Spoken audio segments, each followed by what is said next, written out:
So పునరుత్థానము వాగ్దాన దేశంలో ఉందని వారికి బయలుపరచబడింది. ఆమేన్.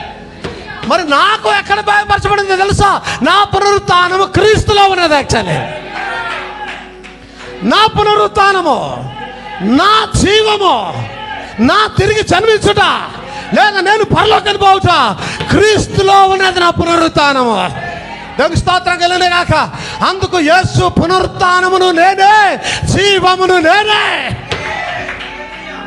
పునరుత్థానము నేనే అంటే పునరుత్థానం ఎక్కడుంది? ఇప్పుడు క్రీస్తులో పునరుత్థానం ఉన్నది.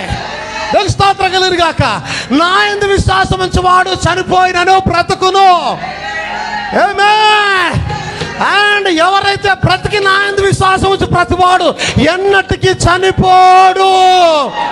ఎందుకు చనిపోడు? మనిషి ఖచ్చితంగా చావాలి కదా. ఎందుకు చనిపోడు? శరీరము మార్పు చెందుతుంది. బ్రతికి నా యందు విశ్వాసం ఉంచువాడు ఎన్నటికీ చనిపోడు. శరీరం మార్పు జరుగుతుంది. అక్కడ అర్థమవుతుందా? పునరుత్థానం ఎక్కడుంది? క్రీస్తులో. అబ్రహాం ఎక్కడుంది అన్నాడు పునరుత్థానం? వాగ్దాన దేశంలో నన్ను అక్కడ తీసుకుపెట్టాడు అన్నాడు ఆయన. యాకోబు ఎక్కడుంది అన్నాడు పునరుత్థానం? వాగ్దాన దేశంలో నన్ను అక్కడే పాత పెట్టాడు అని అన్నాడు ఆయన. దేవుని స్తోత్రం కలుగును గాక. ఇస్సాకు అక్కడ పాత పెట్టమన్నాడు. ఆమేన్. అందరూ అక్కడ పాత పెట్టమన్నారు. యోబు అక్కడ పాత పెట్టమని అన్నాడు. ఎక్కడైతే పునరుత్థానం ఉందో అక్కడ పాత పెట్టమని అన్నాడు. మన పునరుత్థానం ఎక్కడ?